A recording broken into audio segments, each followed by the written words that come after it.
So it's all a part of knowing your body, knowing how it works, knowing how to promote healing, how to feed the body. What does the body need? Our bodies are cyclical. They can recycle, they can mend, they can heal. Learning the workings of the body. It all goes along with then looking at a vaccine. Now, why would I put those viruses in my body? Does my body need them? No. What does my body need?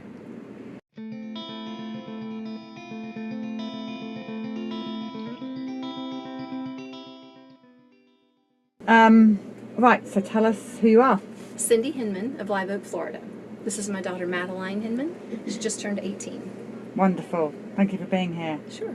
Okay, so you've got 2 children. Yes. Talk to us about them. First marriage, went the conventional route with everything. Every vaccine that she needed to have, every doctor's visit, by the book, everything. Her health is terrible right now.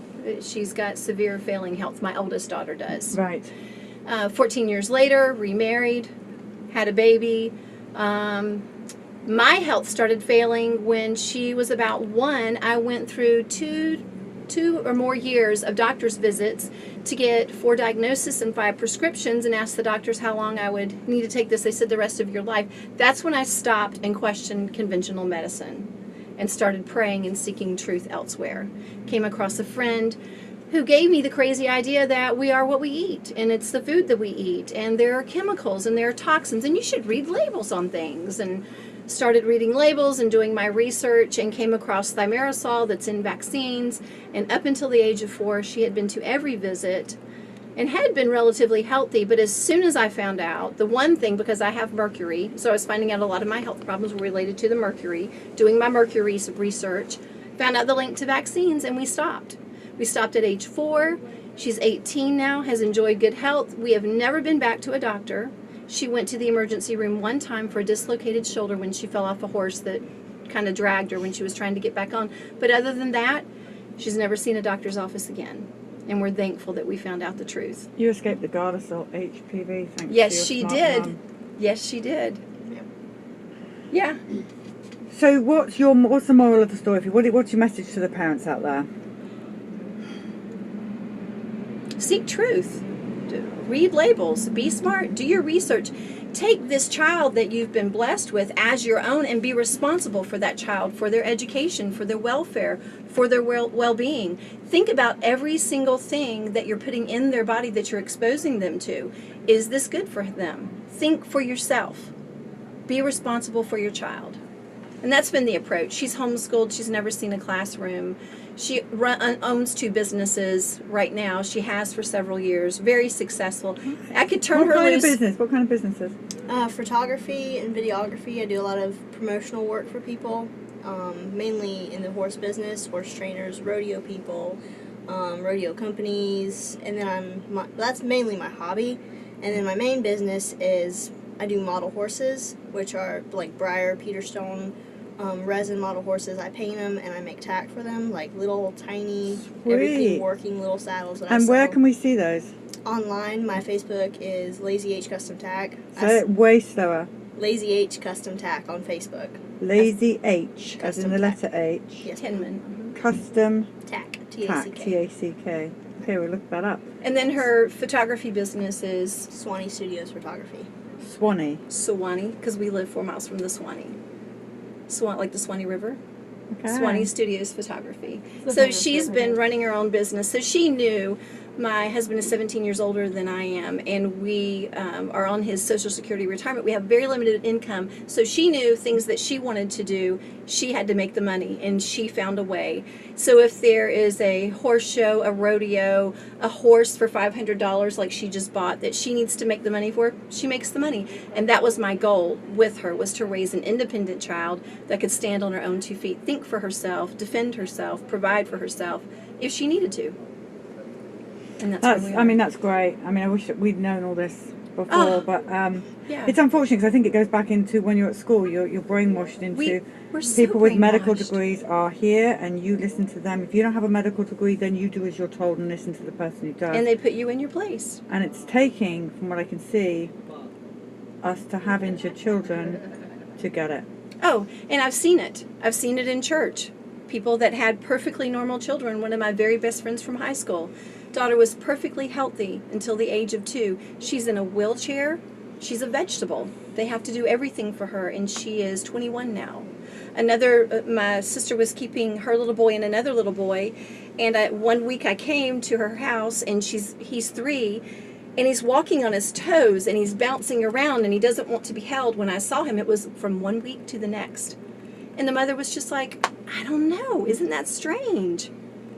And he would get the pots and pans out and bang and just sit. He could sit all afternoon and bang pots and pans together. She would put him in the garage with them because it just got unbearable. My sister would, because she kept him during the day.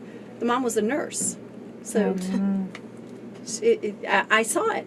And then when I started learning, I looked back, because I was always in the church too. We were walking to the edge of the cliff like the rest of the lemmings. We were in the church. We were in the world. We were eating a conventional diet. We were using a microwave. We were watching television. We got rid of all that. We threw the TV out, the microwave out. We don't go to church anymore. We study the Bible for ourselves. We grow as much of our own food as we can. We moved out to a 40-acre farm. We grow our own chickens for meat, for eggs, cows for beef. We do pastured pork. Milk cows. We have sheep that we raise for meat as well. She's a part of all of that. She could go and run a farm now because she's been immersed in all of that. She's a very self-sufficient young woman. So when you got all these animals and then you slaughter them, do you do that? I've helped with the chickens before. Yep. But if you have in mind throughout their life that that's what they're there for and that's what they're meant for, it's hard, but it makes it easier. Don't get too friendly with them. Right.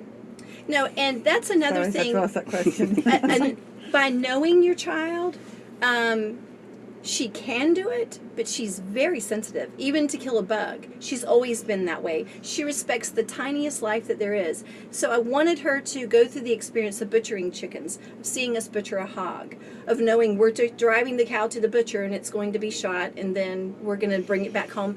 To be a part of that, for the exposure, but day in and day out, my husband and I will butcher the chickens together. We'll do a pig together. We'll take the cow. I don't immerse her in it because that's not her strength. She's a very sensitive, tender person, and I want her to stay that way. Do you vaccinate your animals? No. We're just asking. And it's interesting because she has 5 horses, and 6, that's right. Technically 7. Yeah. And people are always like, how do you afford it? The vet fees and blah. We've never called a vet. We just had a horse that gashed his chest open, a horrible wound, like way deep in there, where I had to stick my fingers up in there. Ew. She and I are being the vet, but she has to know that.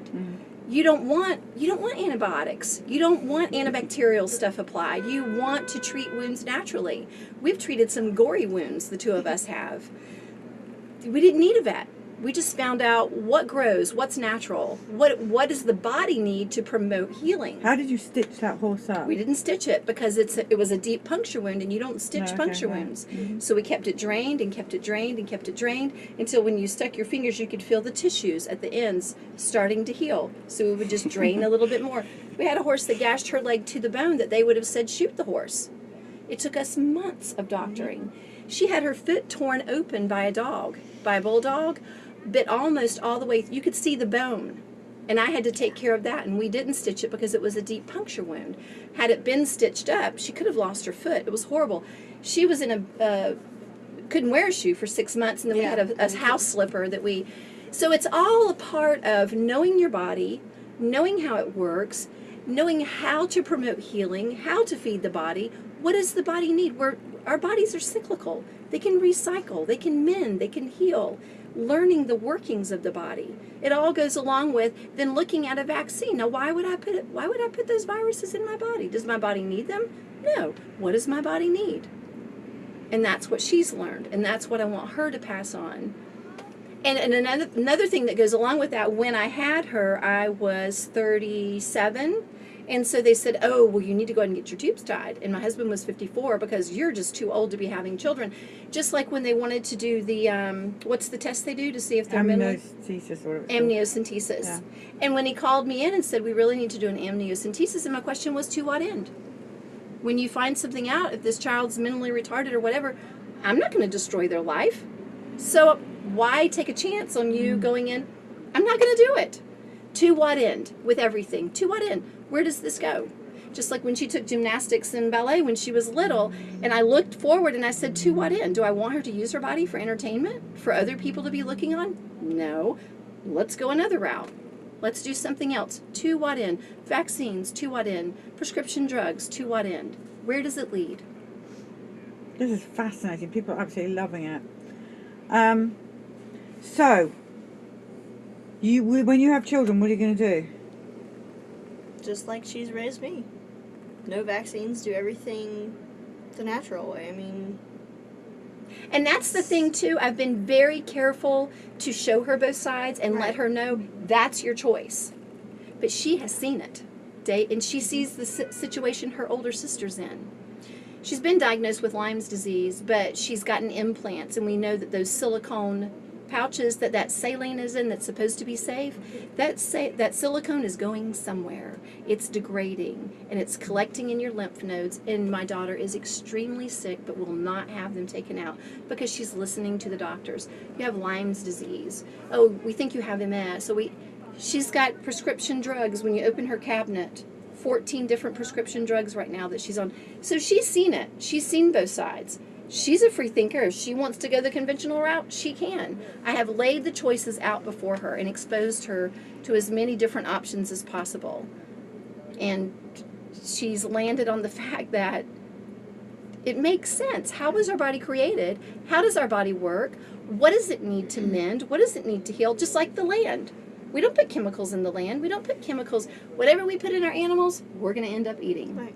So we're not going to load them up with chemicals and vaccines. We have never used a wormer, never used a vaccine, never used any fertilizers on our farm, and we've been there for almost 7 years. We've never had a problem with any outbreaks, any sickness with any of our herds, any of our animals. Just give them what they need. Thank you so much. Both Sure. of you so much. Sure, Your thank you. inspiration. You don't have a website for your farm or anything? You don't put anything Not up? yet, because right now our focus is self-sustaining, and so my husband's still having to work outside, but we're at that curve right now. We're fixing to go down the Right. slope where we can start providing for other people and the farm will start producing. But right now our goal was to grow our own meat, not to trust anybody with our food supplies. We have fruit trees, vegetables, herbs, all of our meat, our eggs, our dairy. We're milking 2 cows right now. So depending on the world for food, as little as possible. Good for you. Perfect way to go. Thank you both so much. Sure, thank so you. much.